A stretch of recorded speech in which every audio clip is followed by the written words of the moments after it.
പ്രിയമുള്ളവരെ, നമ്മളൊരു ജീവിത സാക്ഷ്യം ശ്രവിക്കുകയാണ് ഇപ്പോൾ. ഇന്ന് നമുക്ക് ഈ സാക്ഷ്യ ശുശ്രൂഷയെ നമ്മളെ സഹായിക്കാൻ വേണ്ടി കടന്നു വന്നിരിക്കുന്നത് ബ്രദർ ജോസഫ് ക്രിസ്റ്റ ആണ്. അദ്ദേഹം മംഗലാപുരം രൂപതയിൽപ്പെട്ട മഞ്ചേശ്വരം ഇടവകയിലെ അംഗമാണ്. 2006 ഡിവൈൻ ധ്യാന കേന്ദ്രത്തിൽ വെച്ച് ഈശോയെ വ്യക്തിപരമായിട്ട് അനുഭവിച്ചറിഞ്ഞു. ജീവിതത്തിൽ അന്ന് വരെ നടന്നു വന്ന വഴികളെ മാറ്റി ദൈവത്തിനായിട്ട് ജീവിതം സമർപ്പിച്ചു. പ്രിയമുള്ളവരെ, ഇന്ന് മഞ്ചേശ്വരത്ത് Snehalaya psycho social rehabilitation centre എന്ന സ്ഥാപനം കഴിഞ്ഞ 10 വർഷമായിട്ട് അദ്ദേഹം നടത്തുകയാണ്. 350ഓളം മാനസിക വൈകല്യമുള്ള വ്യക്തികളെ സ്ത്രീ പുരുഷന്മാരെ 2 സ്ഥാപനത്തിലായിട്ട് അവിടെ ശുശ്രൂഷിച്ചുകൊണ്ടിരിക്കുന്നു. അതുപോലെ തന്നെ മംഗലാപുരമുള്ള വെൺലോക്ക് ഹോസ്പിറ്റൽ, അവിടെ കഴിഞ്ഞ 10 വർഷമായിട്ട് 700ഓളം നിർധനരായ രോഗികൾക്ക് ഉച്ചഭക്ഷണം നൽകിക്കൊണ്ടിരിക്കുന്നു. അങ്ങനെ ജീവിതം ക്രിസ്തുവിന് വേണ്ടി സമർപ്പിച്ച് ജീവിതത്തിലൂടെ ഇന്ന് ക്രിസ്തുവിന് സാക്ഷ്യം വഹിക്കുന്ന സഹോദരനാണ് ഇദ്ദേഹം. കുടുംബജീവിതം നയിക്കുന്നു. ഭാര്യ, 2 മക്കൾ. കരങ്ങളടിച്ച് വലിയ സന്തോഷത്തോടു കൂടി നമുക്ക് ഈ വചനവേദിയിലേക്ക് അദ്ദേഹത്തെ സ്വാഗതം ചെയ്യാം. Praise the Lord, praise the Lord, praise the Lord. ഇവിടെ വരുമ്പോൾ കണ്ട ഒരു അത്ഭുതമാണ് ഷാലോം. ഈ ഷാലോമിന് വരാനും ഇവിടെ എൻ്റെ സാക്ഷ്യം പങ്കുവെക്കാനും അവസരം നൽകിയ ഷാലോമിൻ്റെ ബെന്നിസാറിനും എല്ലാവർക്കും ഈശോൻ്റെ നാമത്തിലൊന്ന് ക്ലാപ്പടിച്ച് നമ്മൾ നന്ദി പറയാം. Thank you. എൻ്റെ മലയാളം കുറച്ച് മോശമാണ്. കന്നഡയാണ് പഠിച്ചത്. മദർ ടങ് കൊങ്കണിയാണ്. ഞാൻ വെറും പാവപ്പെട്ട ഒരു കുടുംബത്തിൽ 1970 നവംബർ 5 എൻ്റെ ജനനം. ഞാൻ ജനിക്കുന്നതിന് മുമ്പ് എൻ്റെ പപ്പയും അമ്മയും ചാരയും വാറ്റുമായിരുന്നു. അറിയാലോ, ചാരയും വാറ്റുമായിരുന്നു. എപ്പോൾ നോക്കിയാലും പോലീസ് വീട്ടിൽ വരും, ചട്ടി പൊട്ടിക്കും. അതേപോലെ ഇവരെ അറസ്റ്റാക്കും, വീണ്ടും ജാമ്യത്തിൽ വരും. ജാമ്യത്തിൽ വരുമ്പം വെല്ലവും ഇതൊക്കെ എടുത്തുകൊണ്ട് വീണ്ടും വരും. വീണ്ടും ഇതേ കച്ചവടം ഇങ്ങനെ ചെയ്തുകൊണ്ടിരുന്ന ഒരു കാലഘട്ടമാണ്. ഞാൻ ജനിച്ച അതേ ദിവസം സംഗതി മാറി, കുറച്ചുകൂടി ഇമ്പ്രൂവ്മെൻ്റായി. നമുക്ക് ഒരു ചാരായ ഷോപ്പ് കൊടുത്ത്, ഇവരെ ശല്യം നിൽക്കുന്നില്ല, അതുകൊണ്ട് നമുക്കൊരു ചാരായ ഷോപ്പ് കൊടുത്തു. അതോടെ കൂടി ലീഗലായിട്ട് കച്ചവടം നടത്താനുള്ള ലൈസൻസ് കിട്ടി. ഞാൻ ജനിച്ച ദിവസമാണ് ഈ ഒരു ലൈസൻസ് കിട്ടിയത്. അതിന് ശേഷം എൻ്റെ പപ്പയും അമ്മയും നമ്മുടെ വീടും ചാരായ ഷോപ്പും പട്ട ഷോപ്പും എല്ലാം ഒന്നിച്ചിട്ടാണ്. അപ്പോൾ അവിടെ നമുക്കറിയാം, ഒരു ചാരായ ഷോപ്പാകുമ്പോൾ എപ്പോഴും ബഹളവും കുത്തും അടിയും ഇതൊക്കെ നോക്കി വളർന്നു. 3ാം ക്ലാസ്സിന് പോകുമ്പോൾ ഞാൻ ആദ്യമായിട്ട് മദ്യപിക്കാൻ തുടങ്ങി. അറിയാണ്ട് ക്യാനിന്ന് ഊറ്റി കുടിച്ച് സ്കൂളിലേക്ക് പോയിക്കൊണ്ടിരുന്നു. 7th കഴിഞ്ഞു. എങ്ങനെയെങ്കിലും എന്നെ സ്കൂളിൽ നിന്ന് ഹൈസ്കൂളിലേക്ക് മാറ്റി. സിസ്റ്റേഴ്സ് ഇന്ന് ശല്യം ഒന്ന് മാറട്ടെ. ഒരുപാട് കുർത്തക്കേടായിരുന്നു സ്കൂളിൽ. നല്ല കുടുംബത്തിൽ കുട്ടികളെ നടന്നു പോകുമ്പോൾ എൻ്റെ കൂടെ അവരെ വിടില്ലായിരുന്നു. അവൻ്റെ കൂടെ പോകണ്ട, അവൻ്റെ കൂടെ പോയാൽ നീ ശരിയാവില്ല. ഇന്ന് എൻ്റെ കൂടെ പോയിക്കൊണ്ടിരുന്ന പിള്ളേർ ഒരു 3 അച്ഛന്മാരും ഒരേ വീട്ടിലെ 3 എൻ്റെ നെയ്ബേഴ്സാണ്. ഒരു 3 അച്ഛന്മാരായിട്ടുണ്ട് ഒരേ വീട്ടിൽ. അങ്ങനെ ജീവിച്ചിട്ടുണ്ടായിരുന്ന ഹൈസ്കൂളിൽ പോയി. ഹൈസ്കൂൾ 8ാം ക്ലാസ്സിലുണ്ടാകുമ്പോൾ എൻ്റെ പപ്പ പെട്ടെന്ന് മരിച്ചുപോയി.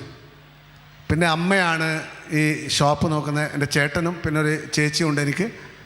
അപ്പോൾ അമ്മ ഉച്ചയാകുമ്പോൾ മദ്യപിച്ച് ഈ വിഷമത്തിൽ, അച്ഛൻ്റെ വിഷമത്തിൽ അവരും മദ്യപിച്ച് ഒരുപാട് ടൈറ്റായിരുന്നു. അതിനുശേഷമാണ് ചേട്ടന് വന്ന് ഇത് നടത്തിക്കൊണ്ട് പോവുക വൈകുന്നേരം വരെ. അതിന് പിന്നെ വൈകുന്നേരം അവനും കുടിച്ച് ഇതാവും. അതിനുശേഷമാണ് എൻ്റെ അമ്മാവനൊന്ന് വരും. അമ്മാവന് വന്ന് ഇതിങ്ങനെ കൊണ്ടുപോകും.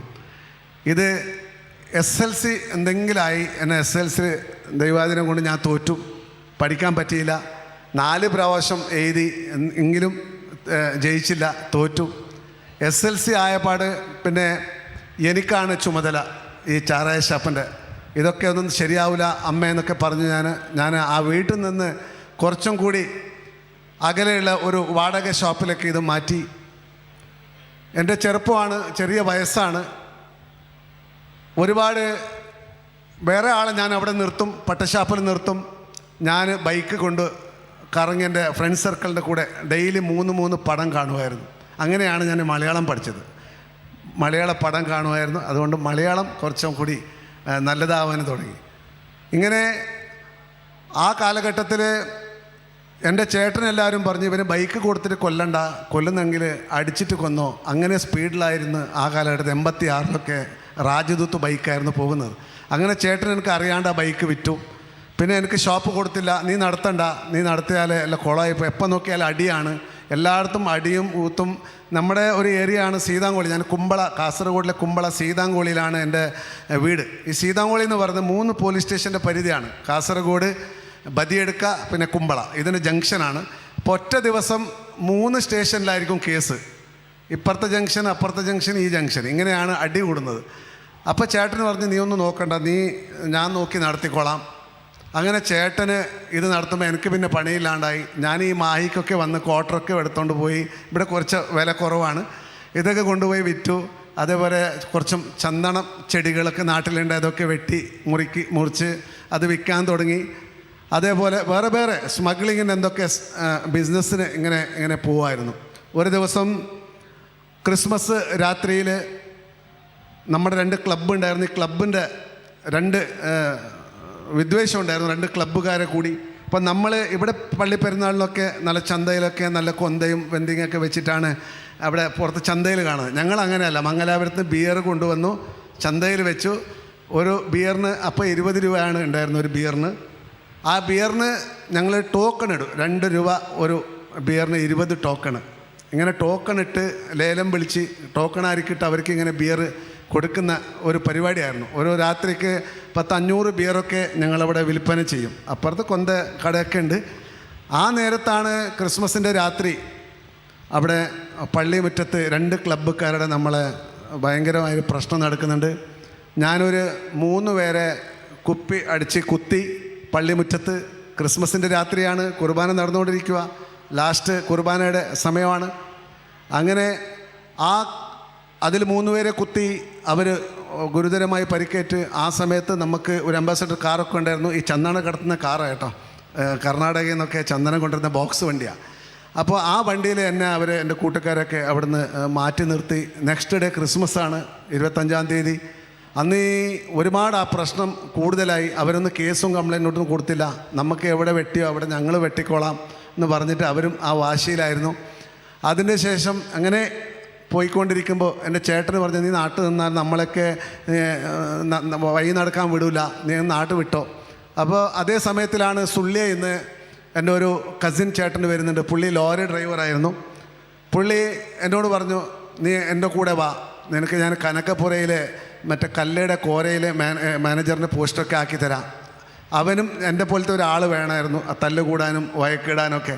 അങ്ങനെ എന്നെ ലോറിയിൽ കൂട്ടിക്കൊണ്ടുപോയി ഓരോ 2-3 മാസത്തിൽ ഞാൻ അവരെ കൂടെ ഡ്രൈവിംഗ് പഠിച്ചു. കുറേ അതിനിടയ്ക്ക് കുത്തും ബഹളവുമൊക്കെ ആയി, വെള്ളാടിയും ഇത് നിരന്തരമായിരുന്നു. അതിനിടയ്ക്ക് ലൈസൻസായി ഞാനൊരു ഡ്രൈവറായി. കുറച്ച് സമയം ക്ലീനർ പണിയെടുത്തു. അതിനുശേഷം മംഗലാപുരം ബോംബെ ബസ്സിൽ എനിക്കൊരു ജോലി കിട്ടി. ബസ്സിൽ മനീഷ് സദർൻ ആനന്ദ് ഇങ്ങനത്തൊക്കെ ബസ്സിലാണ് ഞാൻ ജോലി ചെയ്തുകൊണ്ടിരിക്കുന്നത്. അപ്പോൾ 95-ലാണ് എൻ്റെ വിവാഹമാവുന്നുണ്ട്. ഞാൻ സ്നേഹിച്ച ഒരു കുട്ടിയോട്, ഒരു പെണ്ണിനോട് ഞാൻ കല്യാണം കഴിച്ചു. അതേസമയം 95-ൽ ഞാൻ ബസ് കയറി. ബസ്സിലാണ് ഞാൻ ഒരുപാട് വർഷം മംഗലാപുരം ബോംബെ, മംഗലാപുരം ഗുരുവായൂർ കൊല്ലൂർ, അതേപോലെ മംഗലാപുരം ബാംഗ്ലൂർ സുഗമ, ഈ ബസ്സിലൊക്കെ ഞാൻ ജോലി ചെയ്തു. ഒരു ദിവസം ബോംബെയിൽ നിന്ന് വരുമ്പോൾ ഒരു സുപ്രഭാതത്ത് വലിയൊരു ആക്സിഡൻ്റായി. അന്ന് എൻ്റെ മകൾ ജനിച്ച് 20-ാം ദിവസം, ഫസ്റ്റ് ഡെലിവറി ആയിരുന്നു. ബോംബെയിൽ നിന്ന് വരുമ്പോൾ പടുബിദ്രി എന്ന് പറയുന്നിടത്ത് ഏറ്റവും വലിയൊരു ആക്സിഡൻറ്റ്. 2 ബോംബെ ബസ്സുകൾ മുന്നിൽ മുട്ടി. ഒരാൾ ഓപ്പോസിറ്റ് ഡ്രൈവർ മരിച്ചു. ഞാൻ ഡ്രൈവിംഗ് സീറ്റിൽ 4.5 മണിക്കൂർ ഒന്നെടുക്കാൻ പറ്റാത്ത ജാമായി കിടക്കുമായിരുന്നു. അവസാനം 4.5 മണിക്കാണ് വെളുപ്പം കാലത്ത് ആക്സിഡൻ്റ് ആയത്. പുലർച്ചെ 8:30 മണിക്കാണ് എന്നെ പുറത്തെടുത്തത്. അവർ എല്ലാം മുറിച്ച് വെൽഡിങ് ഇതൊക്കെ കൊണ്ടുവന്ന് എന്നെ മുറിച്ചിട്ടാണ് പുറത്തെടുത്തത്. എല്ലാവരും മരിച്ചെന്ന് വിട്ടുപോയതാണ്. പക്ഷേ ദൈവം എന്നെ വിട്ടില്ല, എന്തോ ഒരു പദ്ധതിക്ക് വേണ്ടിയിട്ട് റെഡിയാക്കുമായിരുന്നു.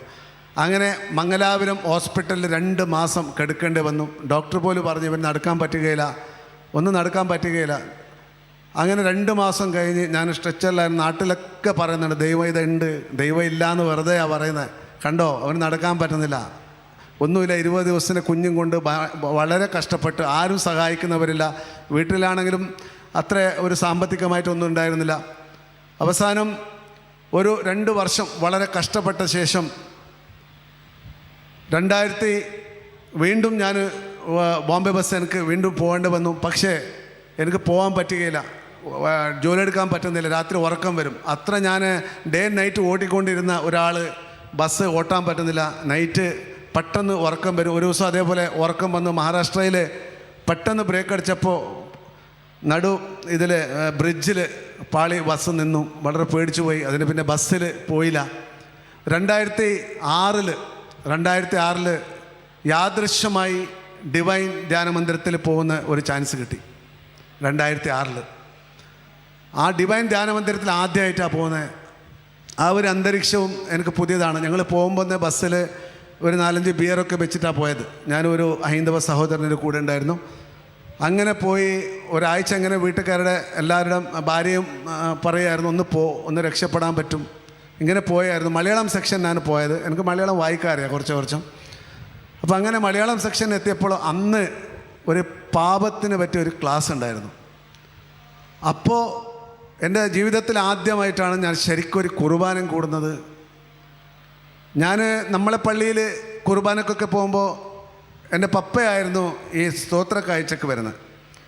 അപ്പോൾ സ്തോത്ര കാഴ്ച എൻ്റെ ലൈന് വന്ന ശേഷം പപ്പ മുമ്പോട്ട് പോകുമ്പോൾ പിന്നെ ഞാൻ ഉണ്ടാവില്ല പള്ളിയിൽ. അച്ഛന് ഞാൻ വന്നതിനെന്ന് അറിഞ്ഞ് അത് മതി എന്ന് പറഞ്ഞ് ഞാൻ പുറത്തു പോകായിരുന്നു. പക്ഷെ ആദ്യമായിട്ടാണ് ഒരു പള്ളിയിൽ ഈ ഒരു പാപത്തിൻ്റെ ക്ലാസ് കേട്ടപ്പോൾ ഞാൻ അമ്പരിച്ചു പോയി. ഞാൻ എൻ്റെ ജീവിതത്തിൽ എന്തൊക്കെ പാപങ്ങൾ ചെയ്യാനുണ്ടോ അതൊക്കെ ചെയ്ത് കഴിഞ്ഞായിരുന്നു. അപ്പം ഞാൻ ഏത് സ്റ്റേജിലാണ് ഉള്ളത്. അതിന് ശേഷം അന്നത്തെ ദിവ്യകാരുണ്യ എഴുന്നള്ളി വെച്ചപ്പോൾ ഒരുപാട് പൊട്ടിക്കരഞ്ഞ് ഈശോൻ്റെ അടുത്ത് മാപ്പ് ചോദിച്ചു. നല്ല ഒരു കുമ്പസാരം, 1 മണിക്കൂർ നേരത്തിൻ്റെ ഒരു കുമ്പസാരമാണെന്ന് ചെയ്തത്. അതിന് ശേഷമാണ് എനിക്കൊരു നല്ല കൗൺസിലറാണ് കിട്ടുന്നത്. എനിക്ക് പോലും അറിയാത്ത എൻ്റെ കൗൺസിലറെ മുമ്പിൽ ഞാൻ ഇരുന്നപ്പോൾ PB ആൻ്റണി എന്ന ഒരു പോലീസുകാരനാണ് ഡിവൈനിൽ എനിക്ക് ഒരു കൗൺസിലിംഗ് ചെയ്തത്. അപ്പോൾ ആ കൗൺസിലിങ്ങിൽ ആദ്യമായിട്ടാണ് എൻ്റെ മുമ്പിലിരുന്ന എനിക്ക് പരിചയമില്ലാത്ത ഒരാൾ എന്നെക്കുറിച്ച് ഞാൻ എന്തൊക്കെ ചെയ്തിട്ടുണ്ട് അതൊക്കെ വിളിച്ച് പറയുക.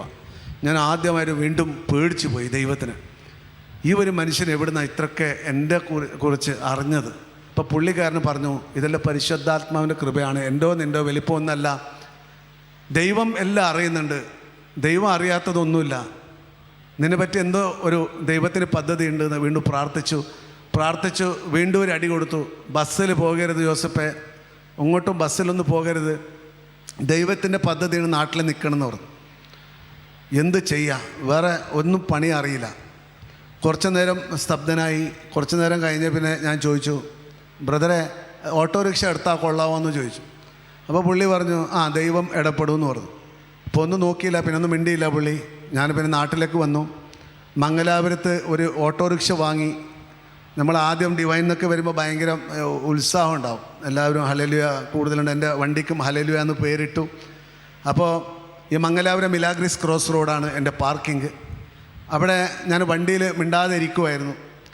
ചെറിയൊരു ബൈബിള് വായിക്കുമായിരുന്നു. ഈ ബൈബിള് വായിക്കുമ്പോൾ എനിക്ക് കിട്ടിയ ഒരു വചനമാണ് ഇതുവരെ എന്നെ എത്തിച്ചത് ഈ സേവന മേഖലയിൽ. യാക്കോബിൻ്റെ ലേഖനം 2-ാം അധ്യായം 26-ാമത്തെ വചനമാണ്. എങ്ങനെ നിൻ്റെ ശരീരത്തിന് ശ്വാസമില്ലെങ്കിൽ ജീവനില്ലയോ, അതേപോലെ നിൻ്റെ വിശ്വാസത്തിന് സൽപ്രവൃത്തികളില്ലെങ്കിൽ ജീവനില്ല, ആ വിശ്വാസം മരിച്ച പോലെ എന്ന്. ഞാൻ ഈ ഒരു വചനം കിട്ടിയപ്പോൾ എൻ്റെ ഉള്ളിലൊരു യുദ്ധം തുടങ്ങി. ഞാൻ കുർബാന കൂടുമായിരുന്നു, ഉപവസിക്കുമായിരുന്നു, ആരാധനയ്ക്ക് പോകുമായിരുന്നു, ഒരുപാട് സ്തുതികൾ ചെല്ലുമായിരുന്നു, കൂട്ട പ്രാർത്ഥനയ്ക്ക് പോകുമായിരുന്നു. പക്ഷെ ഒറ്റ ഒരു നന്മ കാര്യം എൻ്റെ അടുത്തില്ലായിരുന്നു. ഞാൻ ആ ദിവസത്തൊട്ടൊരു പ്രാർത്ഥനയുടെ ശൈലി ചേഞ്ചാക്കി. ഞാൻ ഇങ്ങനെ പ്രാർത്ഥിച്ചു, ഈശോയെ എന്നെ ഒരു ഇൻസ്ട്രുമെൻ്റാക്കി മാറ്റണമേ. ഇത്ര വർഷം ഞാൻ എൻ്റെ ജീവിതം പാടാക്കി, എന്നെ ഒരു ഇൻസ്ട്രുമെൻ്റാക്കി മാറ്റണമേ എന്ന് പ്രാർത്ഥിക്കുമ്പം മംഗലാപുരത്ത് ഒരു ദിവസം സ്റ്റേറ്റ് ബാങ്ക് എന്ന് പറയുന്ന ഒരു ബസ് സ്റ്റോപ്പുണ്ട്. മംഗലാപുരം അറിയുന്ന ആൾക്കറിയാം. സ്റ്റേറ്റ് ബാങ്കിൻ്റെ അടുത്ത് ഒരു മത്സ്യ മാർക്കറ്റുണ്ട്. ആ മത്സ്യ മാർക്കറ്റിനടുത്ത് ഞാൻ ഓട്ടം ഓടുമ്പോഴാണ് ഒരു മാനസികമായി തളർന്ന ഒരു സ്ത്രീ വിശന്ന് മത്സ്യത്തിൻ്റെ ചീഞ്ഞ വെള്ളം ഇങ്ങനെ പിടിച്ച് കുടിക്കുമായിരുന്നു. പെട്ടെന്ന് എൻ്റെ ഉള്ളിൽ ഒരു വിളി പോലെ, ഞാൻ വിശന്നിരുന്നു, നീ എനിക്ക് ഭക്ഷണം കൊടുത്തോ. ഞാനൊന്നും തിരിഞ്ഞു നോക്കിയില്ല. പെട്ടെന്ന് അവിടെ ഹാൻഡ് ബ്രേക്ക് ഇട്ട് വണ്ടി നിർത്തി അടുത്ത ഹോട്ടലിൽ നിന്ന് ഒരു പൊതി ഭക്ഷണമായി ആ സഹോദരി കൊടുത്തു. അത് കിട്ടിയ പാട് അതിനെ പുഞ്ചിരിയോടെ എന്നെ നോക്കി അതിനെ ഓപ്പണാക്കി കഴിക്കുമ്പോൾ അന്ന് ഞാനാണ് അവരുടെ ഉള്ളിൽ ഈശോയിനെ കാണുന്നത്. അന്ന് തൊട്ട് ഒരു മനസ്സിൽ ഇങ്ങനെ വിചാരിച്ചു, ഈശോയെ, എത്ര പേരാണ് ഞാൻ ഈ മംഗലാപുരം ടൗണിൽ ഡസ്റ്റ്ബിന്നിൽ കഴിക്കുന്ന മാനസിക രോഗികളെ കാണുന്നത്. പിച്ചക്കാർക്കാണെങ്കിലും പിച്ച കിട്ടും, അവർ നല്ല കഴിക്കും. പക്ഷെ മാനസിക രോഗികൾക്ക് ആരും കൊടുക്കുന്നവരില്ല. അവരെ എല്ലാവരും എവിടെ കണ്ടാലും അവരെ ഒരു നല്ല പോലെ നോക്കുന്നവരില്ല. അവരെല്ലാം തിരസ്കരിക്കുന്നവരാണ്. അപ്പം അന്ന് തൊട്ട് ഞാൻ വിചാരിച്ചു, ഈശോയെ, ഇവർക്ക് വേണ്ടിയിട്ട് ഒരു ചെറിയ ഇൻസ്ട്രുമെൻ്റാക്കി ഉപയോഗിക്കണമേ. എൻ്റെ അടുത്ത് പൈസ ഇല്ല, ഓട്ടോയിൽ അത്രയ്ക്ക് പൈസ ഒന്നും ഉണ്ടാവില്ല. ബസ്സിലാണെങ്കിൽ ദിവസവും ഞാനൊരു 50 ഭക്ഷണം കൊടുത്തേനെ. പക്ഷേ ഓട്ടോയിൽ ഞാൻ ഇങ്ങനെ വിചാരിക്കുമ്പോൾ കുടുംബം നോക്കണം, എല്ലാം ഇതിൽ പോകണം. ഉച്ചഭക്ഷണം ഞാൻ ഉപേക്ഷിച്ച് 100 രൂപ കിട്ടുന്ന ഭക്ഷണം ഒരു 6-7 പൊതി ഭക്ഷണം ഹോട്ടലിൽ നിന്ന് വാങ്ങി പൊതിയായി 12 മണി തൊട്ട് 2 മണി വരെ മംഗലാപുരം എവിടെയൊക്കെ വാടക ഓടുന്നുണ്ടോ അവിടെയൊക്കെ ഈശോനോട് പ്രാർത്ഥിക്കും. ഈശോ, നിങ്ങൾക്കറിയാമല്ലോ ആർക്കൊക്കെ വിശന്നുണ്ട്, എന്നെ ഒരു ഇൻസ്ട്രുമെൻ്റ് ആക്കി ഉപയോഗിക്കണമേ, ഇത് കൊടുക്കാൻ എന്നെ ഒരു കഴിവ് തരണമേ നിന്ന് പ്രാർത്ഥിച്ചിങ്ങനെ പോകുമ്പോഴാണ് ഒരാൾക്ക് ഇത് കൊടുത്ത് അരമണിക്കൂറിൽ ഈ പൊതികൾ കാലിയാവുമായിരുന്നു. അതിനുശേഷം അവിടെ പ്രാർത്ഥന കൂട്ടായ്മയിൽ അനൗൺസ് ചെയ്തു, ബ്രദർ ജോസഫ് പൊതി ചോറ് കൊടുക്കാൻ തുടങ്ങിയിട്ടുണ്ട്. ആർക്കെങ്കിലും കൊടുക്കണമെങ്കിൽ പൈസ കൊടുക്കുന്ന വേണ്ട, ഹോട്ടലിൽ കൊടുത്താൽ മതി, അവിടുന്ന് അവർ ചോറ് എടുത്തോളും. അങ്ങനെ ഓരോ ആൾക്കാരും 10, 15, 20 ഇങ്ങനെ ഭക്ഷണം കൊടുക്കാൻ തുടങ്ങി.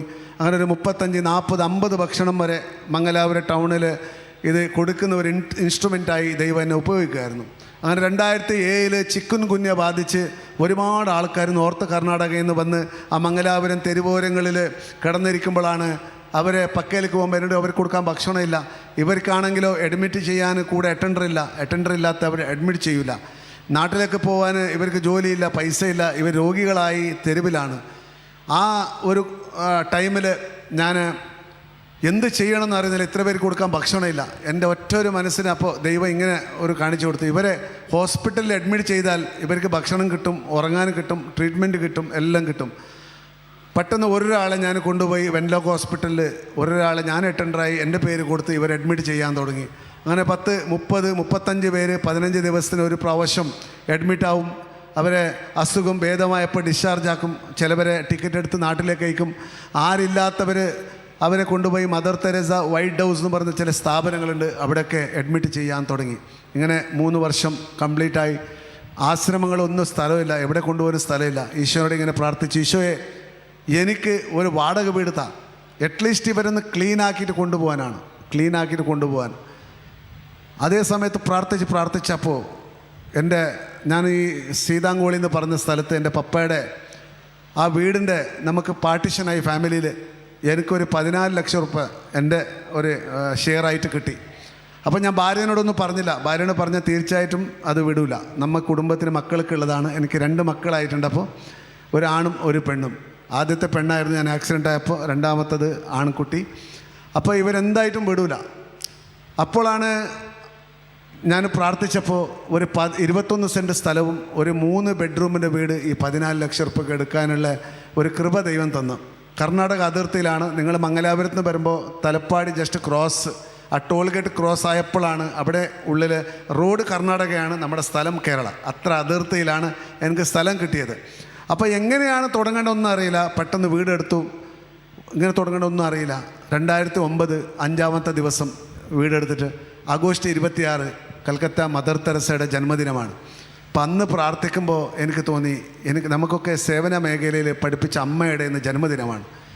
അപ്പോൾ ഇന്ന് എന്തെങ്കിലും ചെയ്യണം എന്ന് പറഞ്ഞൊരു എഡറേഷൻ മോണസ്ട്രി പോയി അന്ന് പ്രാർത്ഥിച്ച് ഉച്ചഭക്ഷണം കൊടുക്കാൻ ഇങ്ങനെ ഒരുങ്ങിയപ്പോഴാണ് 2 പേര് കിട്ടുന്ന തെരുവിൽ. അവരെ എൻ്റെ ഓട്ടോയിൽ കൂട്ടി അന്ന് ആ വീട്ടിലേക്ക് വന്നു. അവരെ ഈശോൻ്റെ നാമത്തിൽ സ്വീകരിച്ച് അവരെ മുടിയെടുത്ത് താടിയെടുത്ത് കുളിപ്പിച്ചു, അവരെ പാദം സ്പർശിച്ചു. അന്ന് ഈശോയിൻ്റെ കരങ്ങൾ കൊടുത്തിട്ട് സ്നേഹാലയം എന്ന് പറയുന്ന ഒരു കൊച്ചു വീട് അന്ന് തുടങ്ങിയതാണ് 2009 ആഗസ്റ്റ് 26. അതിൻ്റെ ശേഷം തിരിഞ്ഞു നോക്കിയില്ല. 4.5 വർഷം ആ വീട്ടിൽ ഒരുപാട് ആൾക്കാർ, TB, HIV, മാനസിക രോഗികൾ എല്ലാവരും ഞാനും കൊണ്ടുവരും, പോലീസുകാരും പഞ്ചായത്തുകാരും എല്ലാം കൊണ്ടുവന്നിടാൻ തുടങ്ങി. അവിടെ സ്ഥലമില്ല, 70 പേരായി, സ്ഥലമില്ല. ആ നേരത്താണ് 4.5 വർഷത്ത് അയലോക്കത്തൊക്കെ വലിയ വലിയ വീടുകൾ, കൊട്ടാരം വീടുകളൊക്കെ പൊങ്ങാൻ തുടങ്ങി. അവിടെ പ്രതിഷേധം ഉണ്ടായി, ഇവിടെ മാറ്റണം, ഇത് റെസിഡൻഷ്യൽ ഏരിയ ആണ്, ഒരുപാട് ബുദ്ധിമുട്ടുകൾ വരാൻ തുടങ്ങി. പക്ഷേ എന്നെ ഗവൺമെൻറ് മേഖലയിൽ ആരും ഒന്നും പറഞ്ഞില്ല. എനിക്കൊരു ഓൾഡ് ഏജ് ലൈസൻസ് ഉണ്ടായിരുന്നു കേരള ഗവൺമെൻറ്റിൻ്റെ. പക്ഷേ ഇവരൊക്കെ ഒന്നായി ഒരു പൗരസമിതിയൊക്കെ ഉണ്ടാക്കി, പഞ്ചായത്ത് ധരണിയൊക്കെ ചെയ്തു, മീഡിയ കൊണ്ട് റൈഡൊക്കെ ചെയ്യിപ്പിച്ചു. അവസാനം ഒന്നും കഴിയാത്തപ്പോൾ കോടതിയിൽ ഒരു 14 ക്രിമിനൽ കേസുകൾ ഇടിച്ചു. അത് ഇടിക്കുന്ന മുമ്പ് അവിടുത്തെ ഒരു പത്രത്തിൽ പുറലോകത്തിന് കാണാത്ത ഒരു നിഗൂഢമായ ജയിലെന്ന് പറഞ്ഞിട്ട് ഒരു ആർട്ടിക്കൽ പത്രത്തിൽ കൊടുത്ത്, അതിനുള്ളിൽ മർദ്ദനവും കിഡ്നി വിൽപ്പന, ശവങ്ങൾ മെഡിക്കൽ കോളേജിന് വിൽക്കുന്ന ഇങ്ങനത്തെ ഒരുപാട് എലിഗൻസ് ഇട്ടിട്ടാണ് ആ പത്രത്തിലുണ്ടായിരുന്നത്. പക്ഷെ ഞാൻ അതിനൊന്നും കൂട്ടാക്കിയില്ല, ഞാനതൊന്നും ചെയ്തില്ല, എനിക്കൊന്നും പേടിയില്ലായിരുന്നു. പക്ഷേ ഇതൊക്കെ വെച്ചിട്ടാണ് കാസർഗോഡ് കോടതിയിൽ 14 ക്രിമിനൽ കേസുകൾ ഇവരിട്ടു. പക്ഷേ ദൈവത്തിൻ്റെ വലിയ ഒരു സംരക്ഷണമാണ്. എൻ്റെ അളിയൻ, എൻ്റെ പെങ്ങളെ ഭർത്താവ് അഡ്വക്കേറ്റ് ആയിരുന്നു. 2 മാസം മുമ്പ് പബ്ലിക് പ്രോസിക്യൂട്ടറായിട്ട് പുള്ളിക്ക് അപ്പോയിൻമെൻറ്റ് ചെയ്തായിരുന്നു. അതൊരു ദൈവത്തിനൊരു പദ്ധതിയുടെ ഭാഗമാണ്. ഈ അളിയനെ ഞാൻ വിളിച്ചു. രാവിലെ എനിക്കൊരു മീഡിയക്കാരന് ഫോൺ ചെയ്തു, ജോസഫേ, നിൻ്റെ മുകളിലൊരു 14 ക്രിമിനൽ കേസ് വീണു, നോൺ ബെയിൽ വാറണ്ടാണ്. അപ്പോൾ എനിക്കറിയില്ലായിരുന്നു അതുവരെ അത്ര വലിയ കേസുകളൊന്നും. അപ്പോൾ ഞാൻ പറഞ്ഞു, ഞാനിപ്പോൾ വിളിക്കാവേ എന്ന് പറഞ്ഞാൽ അളിയനെ വിളിച്ചു. അളിയൻ പറഞ്ഞു, ഒന്നും അറിയില്ലല്ലോ. അപ്പോൾ ഞാൻ പറഞ്ഞു, ഇങ്ങനെ മീഡിയക്കാരെ വിളിച്ചത്, അപ്പോൾ ഒന്ന് നോക്കണേ എന്ന് പറഞ്ഞു. അപ്പോൾ അരമണിക്കൂറിൽ പറഞ്ഞു, സ്വിച്ച് ഓഫ് ആക്കി മൊബൈലെല്ലാം, ബാക്കിയെല്ലാം ഞാൻ ഇവിടെ കൈകാര്യം ചെയ്തോളാം. സ്വിച്ച് ഓഫ് ആക്കി വണ്ടിയൊക്കെ ഒതുക്കിയിട്ട്, നമ്മുടെ ഒരു ഓമിനി വണ്ടിയായിരുന്നു, അതിൽ മൊത്തം എല്ലാം സ്നേഹാലയം മൊത്തം പേരുണ്ടായിരുന്നു, ആർക്കും കാണാൻ പറ്റും. അപ്പോൾ ഒരു പ്രൈവറ്റ് കാറിലൊക്കെ എൻ്റെ കൂടെ 2 ചെറുപ്പക്കാരൊക്കെ ആയിട്ട് ഞങ്ങൾ കുറച്ചും ഒളിക്കേണ്ടി വന്നു ആ നേരത്ത്. എന്തിനാണ്, പോലീസ് കസ്റ്റഡിയിലായിപ്പോയാലും ഒന്നും നമുക്ക് തെളിയിക്കാൻ പറ്റുകയില്ല. അന്ന് രാത്രി ഞാൻ വന്ന് നമ്മൾ ആ നേരത്തെ ലൈസൻസ് കോപ്പിയും പിന്നെ 5-6 കോളേജിൽ MSW പിള്ളേർ അവിടെ പഠിക്കാൻ വരുമായിരുന്നു ഇൻറ്റേൺഷിപ്പിന്. ഇതൊക്കെ വെച്ച് നമ്മളെ വിസിറ്റേഴ്സ് ബുക്ക്, ഈ കുട്ടികളെ ഇതൊക്കെ വെച്ച് ഞങ്ങൾ കോടതിക്ക് ഹാജരാക്കിയപ്പോൾ ബെയിൽ ക്യാൻസലായി. എൻക്വയറിക്ക് ഒരു സർക്കിൾ ഇൻസ്പെക്ടറും പോലീസുകാരൊക്കെ ആയിട്ട് എൻക്വയറി കിട്ടും. നമ്മൾ ശവമൊക്കെ വിറ്റിട്ടുണ്ടല്ലോ, അപ്പോൾ അതൊക്കെ എൻക്വയറി ആവണം. അപ്പോൾ എൻക്വയറി കിട്ടും. ഇതിനിടയ്ക്ക് ഒരു അച്ഛന്, നമ്മളെ മംഗലാപുരം രൂപതയിലെ ഒരു അച്ഛൻ, എൻ്റെ സ്പിരിച്വൽ ഡയറക്ടർ, ആൾ പറഞ്ഞു, നമുക്കൊരു മീറ്റിംഗ് കൂടാം, അവരെ കൂടിയിട്ട് നമുക്കൊരു കോംപ്രമൈസിന് വരാം. ശരിയെന്ന് പറഞ്ഞാൽ അവരൊക്കെ രാത്രി 12 മണിക്ക് അച്ഛനെ വിളിച്ച് കൂട്ടി. നല്ല മഴക്കാലമായിരുന്നു, ആഗസ്റ്റ് മാസം, നല്ല മഴ വീരുമായിരുന്നു. അപ്പോൾ അവരൊന്ന് പറഞ്ഞ്, ജോസഫേ, നിൻ്റെ മുകളിൽ നമുക്ക് വെറുപ്പോ വിദ്വേഷമൊന്നുമില്ല, പക്ഷേ ഇത് റെസിഡൻഷ്യൽ ഏരിയ ആണെന്ന് മാറണം. ഞാൻ പറഞ്ഞു, 2 വർഷം. 2 വർഷമൊന്നും പറ്റുകയില്ല, നമുക്ക് ഇവിടെ നിന്ന് നോക്കാൻ പറ്റുകയില്ല. ഞാൻ പറഞ്ഞു, 6 മാസം കൊടുക്കണം, അല്ലാണ്ട് ഇവരെ എനിക്ക് തെരുവിൽ വലിച്ചെറിയാൻ പറ്റുകയില്ല. എൻ്റെ മക്കളാണ്. ഒരു അമ്മ പെറ്റ പോലെ അമ്മയ്ക്ക് മാത്രം അറിയാം ഇതിന് വിഷമം. ഇവർ വന്ന അവസ്ഥയും ഇപ്പോഴുള്ള അവസ്ഥ എനിക്ക് മാത്രം അറിയാം. അത് നിങ്ങൾക്ക് പറയാൻ ഈസിയാണ്, മാനസിക രോഗികളെന്ന്. പക്ഷേ എനിക്കവർ മക്കളാണ്. ആ നേരത്ത് അവർ പറഞ്ഞില്ല, നീ എഴുതി കൊടുക്കണം, എഴുതി കൊടുത്തില്ലെങ്കിൽ നീ ഇതേപോലെ എങ്ങനെ മാറി നിൽക്കും. ഞാൻ പറഞ്ഞു, എഴുതി തരാം, 6 മാസത്തെ എഴുതി തരാം. ആ വൈറ്റ് പേപ്പറിൽ അന്ന് എഴുതി കൊടുത്തു. രാത്രി 12 മണി, അച്ഛനുമുണ്ട്. അതിനെ എഴുതി കൊടുത്ത് പുറത്ത് വന്നു. അച്ഛൻ പറഞ്ഞു, ജോസഫേ, ദൈവം ഇത് മുന്നോട്ട് കൊണ്ടുപോകാൻ ഇഷ്ടപ്പെടുന്നുണ്ടെങ്കിൽ ഇത് മുന്നോട്ട് പോവും, അല്ലെങ്കിൽ ഇവിടെ നിൽക്കട്ടെ, ദൈവത്തിൻ്റെ ഹിതമാണ്, പിതാവിൻ്റെയും പുത്രൻ്റെയും പരിശുദ്ധാത്മ നാമത്തിൽ എന്ന് പറഞ്ഞ് ബ്ലെസ് കൊടുത്ത് അച്ഛന് പോയി. എനിക്ക് ഓരോ ദിവസവും കൗണ്ട് ഡൗൺ ആണ്. 6 മാസമുള്ളത്. 6 മാസത്തിൽ സ്ഥലമാവണം, ബിൽഡിംഗ് ആവണം, എവിടെയാണ് പോകാൻ. രാവിലെ എണീച്ച് പ്രാർത്ഥിച്ച് പുറപ്പെടും. ഇങ്ങനെ ഒരുപാട് ബ്രോക്കേഴ്സ് വേറെ സ്ഥലങ്ങൾ കാട്ടിക്കും. നല്ല വിലയുള്ള സ്ഥലങ്ങളാണ്, ചില എക്സ്ചേഞ്ച് എന്ന് പറയും. പക്ഷേ എന്നോടൊരു പൈസ ഇല്ല. ആ നേരത്ത് ആരും പോലും ഒരു അരി കൊടുക്കാത്ത സമയമാണ്. നമ്മളൊക്കെ നോക്കുമ്പോൾ ഇങ്ങനെ എങ്ങോട്ടെങ്കിലും പോകുമ്പോൾ എല്ലാവരും ഒരു വേറെ ദൃഷ്ടിയിലാണ് നമ്മൾ നോക്കുന്നത്. എല്ലാം കള്ളനാണ്, തട്ടിയെടുക്കുന്നതാണ്, കിഡ്നി വിറ്റതാണ്, ശവം വിറ്റതാണെന്നൊക്കെ ഇങ്ങനെയാണ് നോക്കുന്ന ആൾക്കാർ. അപ്പോൾ ആ സമയത്ത് ഒന്നും ആരും ഹെൽപ്പ് ചെയ്യുന്ന ഒരു സമയമല്ല. ഒരു സ്ഥലം ഇപ്പോഴുള്ള നമ്മൾ സ്നേഹാലയത്തിൻ്റെ ക്യാമ്പസിലുള്ള സ്ഥലമാണ് ഒരു സഹോദരനെ കാട്ടിയത്, ഒരു മുസ്ലിം സഹോദരന്. വെറും കാടാണ്, കറണ്ടില്ല, വഴിയില്ല, ഒന്നുമില്ലാത്ത ഒരു സ്ഥലം, കാട്ടുപന്നികൾ വസിക്കുന്ന സ്ഥലമാണ്. ഈ മനുഷ്യരെ ഞാൻ അങ്ങോട്ട് വിട്ടു. ഒറ്റക്ക് വന്ന് ആ സ്ഥലത്ത് 2 ഏക്കർ സ്ഥലമാണ്. മുട്ടുകുത്തി പൊട്ടി കരഞ്ഞുകൊണ്ട് പ്രാർത്ഥിച്ചു, ഈശോയെ, അബ്രഹാമിന് യോർദാൻ പുഴ തീരത്ത് എത്ര നടക്കുന്നോ അത്ര നിൻ്റെ സ്ഥലമെന്ന് പറഞ്ഞു. പക്ഷേ എനിക്ക് അത്ര സ്ഥലം വേണ്ട, എനിക്ക് ഈ 2 ഏക്കർ വേണം. എങ്ങനെ കൊടുക്കുന്നത് എനിക്കൊന്നും അറിയില്ല. എൻ്റെ എല്ലാ സ്ഥിതി അറിയാം. എൻ്റെ മക്കൾക്ക് അവരെ ഇവരെ പറപ്പിക്കാൻ ഇവിടെ സ്ഥലം വേണം. ഇങ്ങനെ പ്രാർത്ഥിച്ച് ഈ ഒരു ഓണറിൻ്റെ അടുത്ത് പോയി സംസാരിച്ചു. പുള്ളി കൊടുക്കാമെന്ന് പറഞ്ഞു, ഒരു റേറ്റ് ഫിക്സാക്കി. പക്ഷേ എൻ്റെ അടുത്ത് പൈസ ഇല്ലായിരുന്നു. ഞാൻ പറഞ്ഞു 50 സെൻറ്റ് സ്ഥലം ആദ്യം എനിക്കത് ഇതാക്കി തരണം, രജിസ്റ്ററാക്കി തരണം, ബാക്കി 1.5 ഏക്കർക്ക് അഗ്രിമെൻറ്റ് ചെയ്തോളാം, പക്ഷേ 1 മാസം ടൈം വേണം. പുള്ളി ഓക്കെ എന്ന് പറഞ്ഞ് ആ സ്ഥലം ആരും എടുക്കില്ലായിരുന്നു. അപ്പോൾ പിറ്റേ ദിവസം പ്രാർത്ഥിച്ച് ഒരുങ്ങുമ്പോൾ മംഗലാപുരത്ത് ഒരു പിറേര ഹോട്ടൽ എന്ന് പറഞ്ഞൊരു 4 തരം മുറായി നടത്തുന്ന ഒരു ഹോട്ടലുണ്ട്. ആ ഹോട്ടലിൻ്റെ ഉടമസ്ഥനോട് പോയിട്ടാകുമ്പോൾ പുള്ളി 2 ലക്ഷം എടുത്തു കൊടുത്തു. എൻ്റെ കൂടെ ഒരു സേവനം ചെയ്യുന്ന ഒരു സ്ത്രീ ഉണ്ടായിരുന്നു. അവർ അതേ സമയത്ത് വീട് വിറ്റ് അവരുടെ കുറച്ച് കാശുണ്ടായിരുന്നു. അപ്പോൾ ഒരു 12 ലക്ഷം റുപ്യ എനിക്ക് കൊടുത്തു. അങ്ങനെ ഒറ്റ ആഴ്ചയിൽ 20 ലക്ഷം റുപ്യ എനിക്ക് എൻ്റെ കയ്യിൽ വന്നു. ഞാൻ 50 സെൻറ്റ് പെട്ടെന്ന് രജിസ്ട്രേഷൻ ആക്കി, ബാക്കി പണം ആ എഗ്രിമെൻ്റ് ആക്കി. ആ എഗ്രിമെൻറ്റ് സക്സസ്സായി. പിന്നെ എനിക്ക് എൻ്റെ ടാർഗറ്റ് ഒരു ബിൽഡിങ്ങാണ്. അങ്ങനെ ഒരു JCB ഇടാൻ പോലും പൈസ ഉണ്ടായിരുന്നില്ല. എൻ്റെ ഒരു കസിൻ ബ്രദറിന് ഒരു JCB ഉണ്ടായിരുന്നു. പുള്ളിയോട് പറഞ്ഞു, ഞാൻ JCBക്ക് പൈസ ഇല്ല, ഞാൻ ഡീസൽ ഇട്ടോളാം, കൊടുക്കാമോ, കുറച്ച് ലെവലാക്കാനുണ്ട്, ഒരു 5-6 ദിവസത്തെ പണിയുണ്ട്. പുള്ളി ഓക്കെ എന്ന് പറഞ്ഞു. മഴക്കാലമാണ്, പുള്ളിക്ക് ഓട്ടോ ഉണ്ടായിരുന്നില്ല. അങ്ങനെ വന്നു. ഞാൻ എൻ്റെ JCBയും ഡ്രൈവറും ഞാനും ആ സ്ഥലത്തിൽ JCBയിലിരുന്ന് ഇങ്ങനെ കൊന്ത ചൊല്ലുമായിരുന്നു. കൊന്ത ചൊല്ലുമ്പോൾ എനിക്കറിയാത്ത പോലെ ഓരോ ആൾക്കാർ നമ്മുടെ പഴയ സ്ഥാപനത്തിനടുത്ത് വന്ന് ഒരാൾ ചെറിയ വിധം പൈസ കൊടുക്കാൻ തുടങ്ങി. ഇങ്ങനെ 6ാമത്തെ മാസം അത്ഭുതകരമായിട്ട് 4000 സ്ക്വയർ ഫീറ്റിൻ്റെ ഒരു നല്ല ഒരു ബിൽഡിങ്, ഒരു വീട്, ഇവർക്ക് ഭവനം അവിടെ നിർമ്മിക്കാനുള്ള കൃപ ദൈവം തന്നു. അങ്ങനെ 2014 ആ സ്ഥലത്തേക്ക് വന്ന ശേഷം നിങ്ങൾ ഇന്ന് സ്നേഹാലയത്തെ കാണുന്നുണ്ടെങ്കിൽ അവിടെ കാണുന്നൊക്കെ അത്ഭുതങ്ങളാണ്. അതിൻ്റെ സൈഡിലുള്ള മൊത്തം സ്ഥലം, ഒരു 10 ഏക്കറോളം സ്ഥലം എടുക്കാനുള്ള കൃപ ദൈവം തന്നു. മാത്രമല്ല IESIN ഇറ്റാലിയൻ എപ്പിസ്കോപ്പൽ കോൺഫറൻസിൽ നിന്ന് ഒരു 3.5 കോടി വരെ എനിക്കൊരു ലേഡീസിന് വേണ്ടിയിട്ട്, എനിക്ക് ഈ പുരുഷന്മാരെ പിക്ക് ചെയ്യുമ്പോൾ സ്ത്രീകൾ ബാക്കിയാവും റെയിൽവേ സ്റ്റേഷനിലൊക്കെ, ഭയങ്കര വിഷമമായിരുന്നു. അപ്പോൾ ഈശോയോട് പ്രാർത്ഥിച്ചപ്പോഴാണ് ആരോ പറഞ്ഞ് നമുക്ക് IECക്ക് അപ്ലൈ ചെയ്യുന്ന ബിഷപ്പിൻ്റെ റെക്കമെൻഡേഷൻ കൂടി. അങ്ങനെയാണ് ഒരു 3.5 കോടി കിട്ടി. 3.5 കോടിയിൽ നല്ല ഒരു ഭവനം സ്ത്രീകൾക്ക് വേണ്ടി. ഇപ്പോൾ 80ഓളം സ്ത്രീകൾ മാനസിക രോഗികൾ ആ ഭവനത്തിലുണ്ട്. ഒരു കുറവില്ലാത്ത അവർ നല്ല സന്തോഷമായിട്ടുണ്ട്.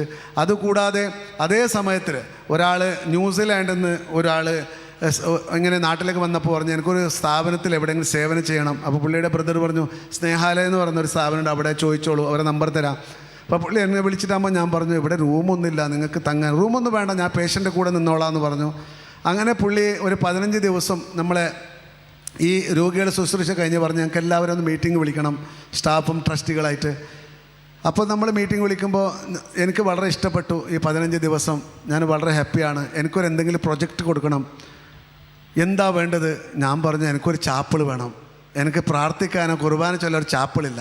പുള്ളി പറഞ്ഞു, ഏറ്റവും നല്ലതാണ്, അച്ഛൻ്റെ വീടും ഇരിക്കട്ടെ, നിനക്കൊരു അച്ഛനും ബിഷപ്പ് തരും. അപ്പോൾ നല്ല ഒരു ചാപ്പിള് പുള്ളി അതേ വർഷം അയാളും അയാളുടെ കുടുംബാംഗങ്ങളും അയാളുടെ ഫ്രണ്ട് സർക്കിളുമായിട്ട് ഒരു 80 ലക്ഷം ചിലവായിട്ടുണ്ടാവും. 80 ലക്ഷം വരെ ചിലവാക്കി നല്ല ഒരു ചാപ്പിളും അച്ഛൻ നിൽക്കാനുള്ള ഒരു വീടും പണിത് കൊടുത്തു. അത് മംഗലാപുരം ബിഷപ്പ് ഉദ്ഘാടനം ചെയ്തു. അതേപോലെ ലേഡീസ് വിങ്ങിനെ ബറേലിയിലെ ബിഷപ്പാണ് അന്ന് ഉദ്ഘാടനം ചെയ്ത് ഒറ്റ ദിവസം. അങ്ങനെ നമുക്ക് ആദ്യമായിട്ടാണ് ആൽമായർക്ക് മാംഗ്ലൂർ ഡയസിസിൽ ഒരു ചാപ്പിളൈന് കൊടുക്കുന്നത്. നമുക്ക് ആൽമായർക്ക് ചാപ്പിളൈൻ കൊടുക്കാറില്ല, അത് വളരെ ഒരു സെൻസിറ്റീവ് വിഷയമാണ്. അപ്പോൾ നമുക്ക് ചാപ്പിളൈൻ കൊടുത്തു. ഡെയിലി കുർബാനയും ആരാധന നടത്താനും അതിന് പിന്നെ നടന്നതൊക്കെ പിന്നെ അത്ഭുതങ്ങളാണ്. ഒരു സുസജ്ജിതമായ ഇതിൻ്റെ ഒരു ഫുള്ളെന്ന് പറയാം, അത്ര വലിയ ഒരു കിച്ചണ് സ്നേഹാലയത്തിന് ഇപ്പോൾ ഉണ്ട്. മൊത്തം ഗ്യാസാണ്. അതിൽ ബേക്കറി ഐറ്റം മൊത്തം ചെയ്യും ഞങ്ങൾ. Biscuit, rusk, puffs, bun, pizza, burger, ഇതെല്ലാം ആ ഒരു നമ്മളെ കിച്ചണിൽ ചെയ്യും. ഇത് കൂടാതെ സ്നേഹാലയത്തിൽ ഇപ്പോൾ ഇന്ന് 350ഓളം അന്തേവാസികൾ സന്തോഷമായി ജീവിക്കുന്നുണ്ട്. 1600 പേരെ ഞങ്ങൾ ഓൾ ഓവർ ഇന്ത്യ അവരെ വീട്ടിലെത്തിച്ചിട്ടുണ്ട്, സുഖം പടുത്തിട്ട്. ഇതാണ് നമ്മുടെ മെയിൻ മിഷൻ, റീയൂണിയനാണ്. ഇത് കണ്ട് കേരള ഗവൺമെൻറ് നമുക്കിപ്പോൾ 5 ജില്ലകൾ റീയൂണിയന് വേണ്ടി കൊടുത്തിട്ടുണ്ട്. കാസർഗോഡ്, കണ്ണൂർ, മലപ്പുറം, വയനാട്, കോഴിക്കോട്. ഈ 5 ജില്ലകളിലുള്ള എല്ലാ സ്ഥാപനങ്ങളിലുള്ള സ്ഥാപനങ്ങളിലെ മാനസിക രോഗികളെ, അന്യരാജ്യക്കാരെ, കേരളമല്ലാത്ത അന്യരാജ്യക്കാരെ അവരെ വീട്ടിൽ എത്തിക്കാൻ വേണ്ടി പ്രത്യാശ പദ്ധതി എന്ന് പറയുന്ന കഴിഞ്ഞ 2 വർഷമായിട്ട് ഒരു വർഷത്തിന് 40 പേര് വേറെ വേറെ സ്ഥാപനത്തിൽ നിന്ന് ഞങ്ങൾ കയറ്റുന്നുണ്ട്. വേറെ വേറെ നാട്ടിലേക്ക് എത്തിക്കുന്നുണ്ട്. അവരെ നമ്മൾ കൊണ്ടുവരും, സ്നേഹാലയത്ത് കൊണ്ടുവരും. കൂടുതൽ നമ്മളൊരു സൈക്കാട്രിസ്റ്റ് ഉണ്ട്, 80ഓളം സ്റ്റാഫുണ്ട്, 11 കൗൺസിലേഴ്സ് ഉണ്ട്, 8 നേഴ്സസ് ഉണ്ട്, പിന്നെ ഡ്രൈവേഴ്സ് ഉണ്ട്, ആംബുലൻസുകളുണ്ട് 4. ഇതെല്ലാം നമ്മൾ തെരുവെന്ന് എല്ലാവരും മാനസിക രോഗികളെ, ഉടുപ്പി, മംഗലാപുരം, കൊടകു ഈ ഭാഗത്തുള്ള എല്ലാ മാനസിക രോഗികളെ ഞങ്ങളാണ് പിക്ക് ചെയ്യുന്നത്. റെയിൽവേ സ്റ്റേഷൻസ്, ബസ് സ്റ്റാൻഡ്സ്, പിന്നെ പിങ്ക് പോലീസ്, ആര് ആണെങ്കിലും സ്നേഹാലയത്തേക്കാണ് കൊണ്ടുവരുന്നത്. ഇത് കൂടാതെ ഇനിയൊരു മിഷനുണ്ട്. ഞാൻ നേരത്തെ പറഞ്ഞു, ചിക്കുൻ ഗുന്യ ആയ ടൈമിൽ ഞാൻ ആ വെൺലോക്കിൽ ഗവൺമെൻറ് ഹോസ്പിറ്റലിൽ അറ്റൻഡറായിട്ട് നിന്നപ്പോൾ അവിടെ രോഗികൾക്ക് ഭക്ഷണം കൊടുക്കും. രോഗികളെ കൂടെ നിൽക്കുന്നവർക്ക് ഭക്ഷണമില്ല. ആ മംഗലാപുരം ഹോസ്പിറ്റലിൽ സാധാരണ ശിവമൊഗ്ഗ, ബഡ്കള പറഞ്ഞാൽ ഒരു 300-400 കിലോമീറ്റർ ദൂരത്തു നിന്നാണ് ആൾക്കാർ വരുന്ന, പാവപ്പെട്ടവർ. ഗവൺമെൻറ് ഹോസ്പിറ്റലിന് ഏറ്റവും നല്ല ഹോസ്പിറ്റലാണ്. അപ്പോൾ എൻ്റെ കൂടെ എൻ്റെ അടുത്തുള്ള ഒരു സഹോദരന് എൻ്റെ ബെഡിൻ്റെ സൈഡിൽ ബെഡ് റീഡനായിട്ട് കിടക്കുമായിരുന്നു. പറഞ്ഞാൽ മരത്തുനിന്ന് വീണ് ബെഡ് റീഡനായിരുന്നു. അപ്പോൾ പുള്ളിയുടെ 2 പിഞ്ച് കുഞ്ഞുങ്ങളും പുള്ളിയുടെ ഭാര്യയും ഈ ഹോസ്പിറ്റലിൽ അറ്റൻഡറായിരുന്നു. അപ്പോൾ രോഗിക്ക് വന്ന ഭക്ഷണത്തിൽ നിന്ന് പകുതി ഭക്ഷണം ഈ രോഗിക്ക് കൊടുത്തു, പകുതി ഭക്ഷണം ഈ 2 കുട്ടികൾക്ക് കൊടുത്തിട്ട് ഈ സഹോദരി ഒന്ന് കഴിക്കാനുണ്ടായിരുന്നു. അപ്പം ഞാൻ ചോദിച്ചു, സഹോദരി നീ എങ്ങനെ, നിനക്ക് ചോറ് എവിടുന്ന? അപ്പോൾ പുള്ളിക്കാരത്തി പറഞ്ഞു, ഞാൻ എൻ്റെ ഭർത്താവ് മരത്തുനിന്ന് വീണ്ടും 15 ദിവസമായി, ശിക്കാരിപ്പുറ ശിവമൊഗ്ഗത്തു നിന്നാണ്. അപ്പോൾ നമുക്കിവിടെ ആരെ പരിചയമില്ല, മക്കളാണെങ്കിൽ ജീവിക്കട്ടെ എന്ന് പറഞ്ഞിട്ട് പകുതി ഭക്ഷണം കൊടുക്കുന്നുണ്ട്. അപ്പോൾ ഞാൻ എത്രയോ രാത്രികൾ വെള്ളം കുടിച്ചിട്ടൊക്കെയാണ് ജീവിക്കുന്നത്. എനിക്ക് വളരെ വിഷമമായിപ്പോയി. ഇത്ര വലിയ ഹോസ്പിറ്റലിൽ അച്ഛനോ അമ്മയോ സഹോദരിയോ പെങ്ങളൊക്കെ ഒരു സേവനം ചെയ്യുന്നതാണ്. അപ്പോൾ ഒരു നേരം ഭക്ഷണം അവർക്കില്ലെങ്കിൽ എങ്ങനെയാണ് അവർ സേവനം ചെയ്യുക? അപ്പോൾ അന്ന് തൊട്ട് ഒരു പ്രാർത്ഥന ഇങ്ങനെ, ഈശോ ഇതിൻ്റെ ഉള്ളിൽ എന്നെ ഒരു ഇൻസ്ട്രുമെൻ്റാക്കി മാറ്റണമേ. അങ്ങനെ ഞാനൊരു സർവേ നടത്തിയ ഹോസ്പിറ്റലിൽ എനിക്കൊരു 450 ആൾ കിട്ടി ഒറ്റ ദിവസം, ഒരു നേരം ഭക്ഷണം കഴിക്കുന്ന ആൾ. അപ്പോൾ ഈശോയോട് പ്രാർത്ഥിച്ച് ഒരു നേരം ഭക്ഷണം കൊടുക്കാൻ എന്നെ അനുവദിക്കണേ, ഇവിടെ ഒരു ഇൻസ്ട്രുമെൻ്റാക്കി മാറ്റണമെന്ന്. അതേ 2014 ആഗസ്റ്റ് 14 അന്നത്തെ ഇപ്പോഴത്തെ Karnataka speaker UT Khader sir അന്ന് ഹെൽത്ത് മിനിസ്റ്ററായിരുന്നു. പുള്ളിയുടെ കയ്യിലാണ് അന്ന് ഉദ്ഘാടനമായത് സ്നേഹാലയ മന്ന എന്ന ഒരു പ്രോഗ്രാം. 10 വർഷം ആവുന്നുണ്ട് ആഘോഷത്തിന്. ഒരു ദിവസം പോലും മുടങ്ങാണ്ട് എല്ലാ ഉച്ചയ്ക്ക് 700 പേർക്ക് ഉച്ചഭക്ഷണം കൊടുക്കുന്ന ഒരു വലിയ ദൗത്യമാണ് ഏറ്റെടുക്കുന്നത്. പക്ഷേ ഒറ്റ ഒരു ദിവസവും നിന്നിട്ടില്ല. എല്ലാം ദൈവത്തിൻ്റെ കൃപയാൽ അത് നടന്നു പോകുന്നുണ്ട്. ഈ കഴിഞ്ഞ ഡിസംബറിൽ ഒരു അത്ഭുതം നടന്ന് ഈ മിഷന് വേണ്ടിയിട്ട് ഒരു സഹോദരന്, പുള്ളി ഒരു കമ്പനിയാണ് ബോംബെയിൽ, പുള്ളി പറഞ്ഞു, ജോസഫെ നമ്മൾ ചെറുപ്പം തൊട്ട് ഭയങ്കരമായിട്ട് കഷ്ടപ്പാടിൽ വന്നവരാണ്, ഇന്ന് നമുക്ക് ഒരുപാട് സമ്പത്ത് കൊടുത്തിട്ടുണ്ട്. നിൻ്റെ ഈ മിഷൻ കാണുമ്പോൾ എനിക്ക് ഇങ്ങനെ തോന്നി, ഞാനുണ്ടവരെ, എൻ്റെ മകനുണ്ടതുവരെ, എൻ്റെ മകൻ്റെ മകന് 5 വയസ്സിപ്പോൾ അവനുണ്ടതുവരെ 100 വർഷത്തിന് സ്പോൺസർഷിപ്പ് അവർ ചെയ്തു. 100 ഇയേഴ്സ്. നിങ്ങൾ കേട്ടിട്ടുണ്ടോ ഇതുവരെ അങ്ങനത്തെ ഒരു സ്പോൺസർഷിപ്പ്? 100 ഇയേഴ്സിന് എല്ലാ മാസവും 3 ലക്ഷം രൂപ അവർ അക്കൗണ്ടിലിടും ആ ഒരു മിഷന് വേണ്ടിയിട്ട്. അപ്പോൾ അതെല്ലാം ദൈവത്തിനൊരു കാരുണ്യ, ഒരു പരിപാലനത്തിനൊരു ഭാഗമാണ്. ദൈവം നമ്മളെ നടത്തുവാണ്. മാസം 22 ലക്ഷം രൂപ ഈ ഒരു മിഷന് വേണം, നമ്മളെ ഈ സ്നേഹാലയത്തിന് മൊത്തം ചിലവ്. പക്ഷേ ഒരു ദിവസം പോലും കുറവ് ദൈവം തന്നിട്ടില്ല. നമ്മളെല്ലാവരും ഹാപ്പിയാണ്. ഒരുപാട് കോളേജിൻ്റെ പിള്ളേർ വരും, ഇൻറ്റേൺഷിപ്പിന് വരും, നേഴ്സസ് വരും, MS നമ്മൾ ഓപ്പണാണ്. ആർക്കും എവിടെയും പോയി എവിടെയും സംസാരിക്കുക, എല്ലാവരും മിങ്കൽ ചെയ്യുക. അത് ഇതൊന്നുമില്ല. ഭക്ഷണം കൊടുക്കുന്നെങ്കിൽ അവരെ ഭക്ഷണം ഉണ്ടാക്കാം, വിളമ്പാം, അവർ എൻജോയ് ചെയ്യാം. അവർക്ക് എന്ത് വേണമെന്ന് ചോദിക്കുക. MSWക്കാരോട് ഞാൻ പറയാം, അവർക്ക് എന്താ ഇഷ്ടമുള്ളത്. ഒരു ദിവസം പറഞ്ഞ ആൽഫം വേണം, ഓക്കെ, അവിടെ തട്ടുകടയുണ്ട്, അവരൊക്കെ വിളിച്ച് മൊത്തം ആൽഫം കുബൂസ് അറേഞ്ച് ചെയ്തവർക്ക് അവർ കഴിക്കണം. അവർ ഈശോൻ്റെ മക്കളാണ്. ഈശോയ്ക്ക് നമുക്ക് കഴിക്കാൻ കൊടുക്കാൻ പറ്റുകയില്ല. അപ്പോൾ ഇവർക്ക് എന്തൊക്കെ കൊടുക്കാൻ പറ്റി അതൊക്കെ ഈശോയിന് കൊടുത്തു. അപ്പോൾ നമ്മൾ കൂടുതൽ പ്രാർത്ഥിക്കേണ്ട ആവശ്യമില്ല. ഈശോ തീർച്ചയായും നമ്മളെ ഹൃദയം നോക്കി കൊടുക്കുന്ന ആളാണ്. അപ്പോൾ അങ്ങനെയാണ് ഈ സ്നേഹാലയം നടന്നു പോകുന്നത്. കഴിഞ്ഞ ഒക്ടോബർ 2 മറ്റൊരു അത്ഭുതം നടന്നു. ഒരു ഡി അഡിക്ഷൻ സെൻറ്റർ. ഇത് തുടങ്ങാൻ ഇതിൻ്റെ ബാക്കിൽ ഒരു ചെറിയ സ്റ്റോറി ഉണ്ട്. ഒരു പയ്യന്, നിങ്ങൾ കേട്ടിരിക്കും, 3 വർഷം മുമ്പ് പാലക്കാട്ടിലെ ഒരു പയ്യന് കൊക്കൈൻ അടിച്ച് മാനസികമായി തളർന്ന് അച്ഛനെ അമ്മേനെ കൊന്ന് പീസാക്കി ഫ്രിഡ്ജിൽ വെച്ച് ഒരു സണൽ എന്ന് പറയുന്ന ഒരു ചെറുക്കന്, നിങ്ങൾ കേട്ടിട്ടുണ്ടാവും, ഇപ്പോഴും ഗൂഗിളിൽ പോയാൽ കാണാം. പുള്ളി ജയിലിലായിരുന്നു. അവൻ്റെ പെങ്ങൾ പറോളിൽ വിളിച്ചുകൊണ്ട് വന്ന് നമ്മളവിടെ ട്രീറ്റ്മെൻറ്റ് ചെയ്തു. 6 മാസത്തിൽ പുള്ളി റെഡിയായി. ഇപ്പോൾ കാഞ്ഞങ്ങാടിലാണ് ജോലി ചെയ്യുന്നത്. ഇന്നലെ നമ്മളവിടെ സ്ഥാപനത്ത് വന്ന് പുള്ളി സാക്ഷ്യം പറഞ്ഞു. അങ്ങനെ ആ പുള്ളി നേരായത് കണ്ട് എൻ്റെ ഉള്ളിലൊരു ഇങ്ങനെ ചിന്ത വന്നു, എത്രയും പേര് യുവാക്കൾ ഇന്ന് അറിഞ്ഞോ അറിയാണ്ടോ ഈ മയക്കുമരുന്നിന് അടിമയാവുന്നുണ്ട്. അപ്പോൾ ഇവർക്ക് എന്തെങ്കിലും ചെയ്യണം. എന്താ ചെയ്യുക? ഇവർക്ക് ഡി അഡിക്ഷൻ സെൻറ്റർ വേണം. ഇതിൻ്റെ കൂടെ പറപ്പിക്കാൻ പറ്റില്ല. ഇതെല്ലാം തെരുവെന്ന് കൊണ്ടുവന്ന മക്കളാണ്. ഇവരെ കൂടെ ഒരു കുടുംബത്തിൽ നിന്ന് കൊണ്ടുവന്ന ഒരു പയ്യനെ കുട്ടിയെ ഒന്ന് പാർപ്പിക്കാൻ പറ്റുകയില്ല. പ്രാർത്ഥിച്ച് 70,000 രൂപ ആയിരുന്നു എൻ്റെ കയ്യിലുണ്ടായിരുന്നത്. 70,000 രൂപ കയ്യിൽ വെച്ച് പ്രാർത്ഥിച്ച് Bahrain, Dubai, Qatar, Delhi, Israel, Bombay എല്ലായിടത്തും പോയി 7.5 കോടി രൂപയുടെ 31,000 സ്ക്വയർ ഫീറ്റിൻ്റെ സുന്ദരമായ ഭവനം അവർക്ക് വേണ്ടി നിർമ്മിച്ച ഒക്ടോബർ 2 കഴിഞ്ഞ വർഷം 24 ഒക്ടോബർ 2 ഗാന്ധി ജയന്തിന് എന്നാണ് അത് എല്ലാവർക്കും വേണ്ടി അത് തുറന്നു കൊടുത്തു. ഇപ്പോൾ 30 പേര് അതിലുണ്ട്. ഡി അഡിക്ഷൻ സെൻ്ററിൽ ഡ്രഗ്സുമായിട്ടും മദ്യപാനം വിടാനായിട്ട് വന്നവർ. ഇതെല്ലാം ഈശോയുടെ ഒരു പരിപാലനം നടത്തുന്ന ഒരു ഈശോയുടെ കൃപയുടെ ഒരു ഭാഗമാണ്. എൻ്റെ കുടുംബമുണ്ട്. എൻ്റെ ഭാര്യ ടീച്ചറാണ്, ഗവൺമെൻറ് ടീച്ചറാണ്.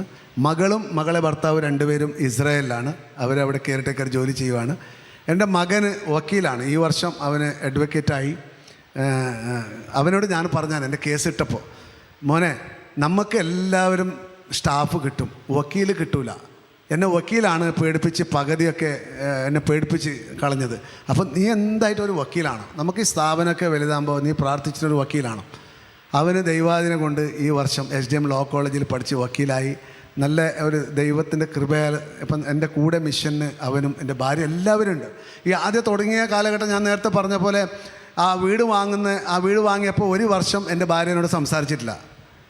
അവർക്കറിയാം ഞാൻ എന്തൊക്കെ ചെയ്യാൻ പോകുന്നു, നമ്മളെ കുടുംബത്തിൻ്റെ സ്വത്തൊക്കെ ഇവൻ വിറ്റ് കളയുമെന്ന് പറഞ്ഞിട്ട്. പക്ഷേ അതിനുശേഷം ഓരോരാൾ വീട്ടിലേക്ക് പോകുമ്പോൾ ഓരോ കഥകൾ കാണുമ്പോൾ അവൾ മാറി. അവൾ മാസത്തിന് 2,000 രൂപ കൊടുക്കാൻ തുടങ്ങി. ഇപ്പം മൊത്തം ലേഡീസ് വിങ് പുള്ളിക്കാരത്തിൻ്റെ കസ്റ്റഡിയിലാണ്. അങ്ങനെ ദൈവപരിപാലനം കൊണ്ട് നല്ല പോലെ ഈ സ്നേഹാലയ നമ്മുടെ വീട് നടന്നുകൊണ്ട് പോകുന്നുണ്ട്. ആരെങ്കിലും ആ മംഗലാപുരം ഭാഗത്ത് വന്നാൽ ഒന്ന് മഞ്ചേശ്വരത്തേക്ക് ഒന്ന് കയറി വരണേ. നമ്മുടെ സ്നേഹാലയത്തിൽ നിന്ന് ഒന്ന് കണ്ടു പോകണം. വേണം ഒരു ദിവസം തങ്ങാം, ഒരു ബുദ്ധിമുട്ടുമില്ല. നമുക്കെല്ലാം ഒന്നിട്ട് പ്രാർത്ഥിക്കാം. നിങ്ങളെ കൂടെ ഈ ഒരു അരമണി നേരം കഴിയാൻ അവസരം തന്ന ദൈവം തമ്പുരാൻ ഞാൻ നന്ദി പറയുന്നു. എനിക്ക് വേണ്ടിയും നിങ്ങൾ പ്രാർത്ഥിക്കുക. ഇതിനു മുമ്പ് ഒരുപാട് ദൗത്യങ്ങളുണ്ട് കയറിപ്പോവാൻ. അടുത്ത എൻ്റെ ഒരു ദൗത്യമാണ് ബെഡ് റിഡൻസിനുള്ള ഒരു പാലിറ്റീവ് കെയർ. ഒരുപാട് റോട്ടിൽ ബെഡ് റിഡൻസ് കിട്ടുന്നുണ്ട്. അവർ റോട്ടിൽ നിന്ന് മരിക്കുന്നുണ്ട് മംഗലാപുരം തെരുവോരുകളിൽ. അപ്പോൾ അവർക്ക് വേണ്ടിയിട്ട് ഒരു 5 നിലയുടെ ഒരു പ്ലാൻ ചെയ്തിട്ടുണ്ട്. അറിയില്ല എങ്ങനെ, ഒരു പൈസ ഇപ്പോൾ ഇല്ല. പക്ഷേ ദൈവം അത് നടത്തുന്നു. എനിക്കത് ഉറപ്പുണ്ട്. എന്നെ നടത്തുന്ന ഈശോ ആയതുകൊണ്ട് ഈശോനോട് ഞാൻ എന്തൊക്കെ ചോദിച്ചിട്ടുണ്ടോ അതൊക്കെ തന്നിട്ടുണ്ട്. അതുകൊണ്ട് നിങ്ങൾക്കും ഈ നേരത്തെ നന്ദി പറയുന്നത് സഹനയോടെ കേട്ടതിന് എനിക്ക് വേണ്ടിയിട്ട് പ്രാർത്ഥിക്കുക. എൻ്റെ കുടുംബത്തിന് വേണ്ടി പ്രാർത്ഥിക്കുക. ഞാൻ എപ്പോഴും ഈ ശാലോമിന് വേണ്ടി പ്രാർത്ഥിക്കും. തീർച്ചയായിട്ടും ഇത് മഹത്തരമായ ലോകം മുഴുവനും സുവിശേഷം കൊടുക്കുന്ന ഒരു ആലയമാണ്. ഞാൻ ചെറുപ്പത്തൊട്ട് കേൾക്കുമായിരുന്നു. പക്ഷേ ഇന്ന് ഇവിടെ വന്നു ബെന്നിസാറെ കാണാനുള്ള കൃപ ദൈവം തന്നു. എല്ലാവരെ കണ്ടു. ഇവിടെ സാക്ഷ്യം പറയാൻ തന്ന കൃപയ്ക്ക് വേണ്ടി ഞാൻ ദൈവത്തിന് നന്ദി പറയുന്നു. Praise the Lord, praise the Lord. Thank you. എനിക്ക് വേണ്ടി പ്രാർത്ഥിക്കുമല്ലോ, തീർച്ചയായും പ്രാർത്ഥിക്കുമല്ലോ. Okay, thank you. ആരെങ്കിലും മയക്കുമരുന്നോ ഇല്ല മാനസികമായി തളർന്നുണ്ടെങ്കിൽ നമുക്ക് നല്ലൊരു ടീമുണ്ട്. എപ്പോഴും എന്നെ ഗൂഗിളിൽ പോയാൽ സ്നേഹാലയ മാംഗ്ലൂർ നിങ്ങൾ തപ്പിയാൽ എൻ്റെ നമ്പർ കിട്ടും. സ്നേഹാലയ മാംഗ്ലൂരാണ്. ഫേസ്ബുക്ക് സ്നേഹാലയ മാംഗ്ലൂർ, ഇൻസ്റ്റാഗ്രാം സ്നേഹാലയ മാംഗ്ലൂർ, മറ്റേ യൂട്യൂബ് സ്നേഹാലയ മാംഗ്ലൂർ, പിന്നെ ഇമെയിൽ ID യും സ്നേഹാലയ മാംഗ്ലൂരാണ്. അപ്പോൾ എപ്പോഴും നമുക്ക് ബന്ധപ്പെടാം. എന്തെങ്കിലും ആവശ്യമുണ്ടെങ്കിൽ മംഗലാപുരം എൻലോക്കിലും എന്തെങ്കിലും ആവശ്യമുണ്ടെങ്കിൽ ബന്ധപ്പെടാം. Thank you. May God bless you all. Hallelujah. വലതിരുവടുത്തെന്ന് പറഞ്ഞേ ഹല്ലേലൂയ. പ്രിയമുള്ളവർ, ഈ സമയങ്ങളിൽ നമ്മൾ ജോസഫ് കാസ്ട്രോയുടെ സാക്ഷ്യത്തിലൂടെ കേൾക്കുകയായിരുന്നു. രോഗികളും വേദനിക്കുന്നവരിലും ക്രിസ്തുവിൻ്റെ മുഖം കണ്ടപ്പോൾ ഈ കാലഘട്ടങ്ങളിൽ അനേക രോഗികൾക്ക് വലിയൊരാശ്വാസമായി. യേശു ഇന്ന് ജീവിക്കുന്നുവെന്ന് സ്വന്തം ജീവിതത്തിലൂടെ അനേകർക്ക് സാക്ഷ്യപ്പെടുത്തുവാൻ ഈ മകൻ്റെ ശുശ്രൂഷ ജീവിതം മുഖാന്തരം ദൈവം ഇടവരുത്തി. നമുക്കൊന്ന് എഴുന്നേറ്റ് നിൽക്കാം. നമ്മുടെ ഇടതുകരമൊന്ന് നെഞ്ചിനോട് ചേർക്കാം. വലതുകരം പ്രിയ സഹോദരൻ നേരെ ഉയർത്തി പ്രാർത്ഥിക്കുക. പ്രിയമുള്ളവരെ, ആ സ്ഥാപനത്തെ ദൈവകരങ്ങളിൽ സമർപ്പിക്കുക. 380ഓളം മാനസികമായിട്ടും ശാരീരികമായിട്ടും വൈകല്യമുള്ളവരെ യേശു ക്രിസ്തുവിൻ്റെ സ്നേഹത്തിൽ ശുശ്രൂഷിക്കുവാൻ ദൈവം ഈ കാലഘട്ടങ്ങളിൽ ഈ മകനെ വിളിച്ചതിന്, അഭിഷേകം ചെയ്തതിന് നല്ല ദൈവത്തിന് നന്ദി പറയാം. പാപികളിലും നിർധനരിലും പാവപ്പെട്ടവരിലും ക്രിസ്തുവിനെ കാണുവാൻ, അവരിലൂടെ യേശുവിൻ്റെ സ്നേഹം പകർന്നു കൊടുക്കുവാൻ, ഇന്ന് സമൂഹത്തിന് വലിയൊരു സാക്ഷ്യമായി മാറുവാൻ സഭയുടെ ജീവനുള്ള ഒരു പ്രവർത്തകനായി മാറുവാൻ ദൈവത്തിൻ്റെ പരിശുദ്ധാത്മാവ് ഇതിനെ ശക്തമായിട്ട് ഉപയോഗിച്ചു. ഇപ്പോൾ അദ്ദേഹത്തിൻ്റെ എല്ലാ സ്ഥാപനങ്ങളെയും നമുക്ക് സമർപ്പിച്ച് പ്രാർത്ഥിക്കാം. അവിടെയുള്ള അന്തേവാസികളെ, അദ്ദേഹത്തിൻ്റെ പ്രിയപ്പെട്ട മക്കളെ ദൈവകരങ്ങളിൽ നമുക്ക് സമർപ്പിക്കാം. കർത്താവെ, നീ ആശീർവദിക്കണമേ എന്ന് പ്രാർത്ഥിക്കാം.